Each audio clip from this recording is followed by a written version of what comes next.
اللہ الرحمن الرحیم۔ معزز سامعین و حضرات، آپ کے سامنے اہل بیت کے مقام پر کچھ بات کہنے کا موقع ملا۔ اللہ جل جلالہ کے دربار میں التجا ہے کہ حق و سچ کہنے کی توفیق نصیب فرمائے۔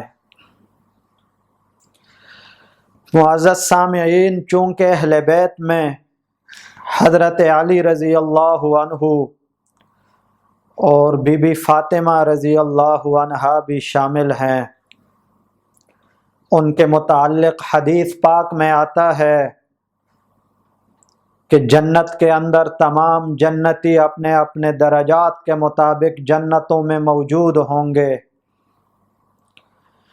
بی بی فاطمہ رضی اللہ عنہا بھی حضرت علی رضی اللہ عنہ کے ساتھ سب سے اوپر والی جنت میں ہوں گے۔ یہ حالتیں جاری ہوں گی کہ اچانک جنت والے دیکھیں گے کہ ایک عجیب قسم کا نور ظاہر ہو گیا ہے۔ وہ حیران ہو جائیں گے کہ ایسا عمدہ اور عجیب قسم کا نور پہلے تو نہیں تھا، اچانک یہ روشنی کہاں سے آ گئی، یہ نور کہاں سے آ گیا۔ تو جناب نبی پاک صلی اللہ علیہ وسلم نے ارشاد فرمایا، اللہ جل جلالہ کی طرف سے ان کو جواب دیا جائے گا کہ سن لو، حضرت علی اور فاطمہ، حضرت علی اور فاطمہ، علی اور فاطمہ دونوں سب سے اوپر جنت میں موجود ہیں۔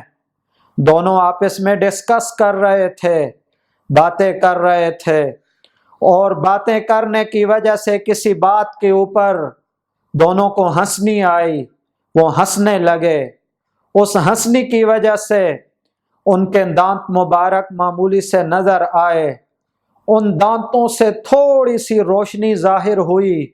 اس معمولی اور تھوڑی سی روشنی نے تمام جنتوں کو روشن کر دیا۔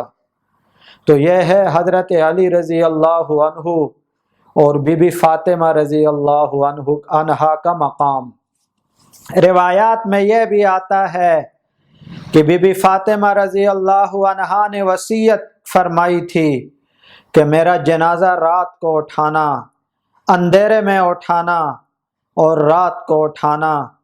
یہ آج کل کی بہنوں کو خصوصی طور پر درخواست ہے کہ یہ اس لیے فرمایا کہ رات کو میرا جنازہ اٹھانا شرم و حیا کی وجہ سے، کامل پردہ کرنے کی وجہ سے، کہ میرا جنازہ رات کو اٹھانا تاکہ میرے جنازے کے میرے جو کفن ہے اس کفن کے اوپر بھی غیر محرم کی نگاہ نہ پڑے۔ تو اللہ جل جلالہ ان حضرات کے نقش و قدم پر چلنے کی توفیق نصیب فرمائے۔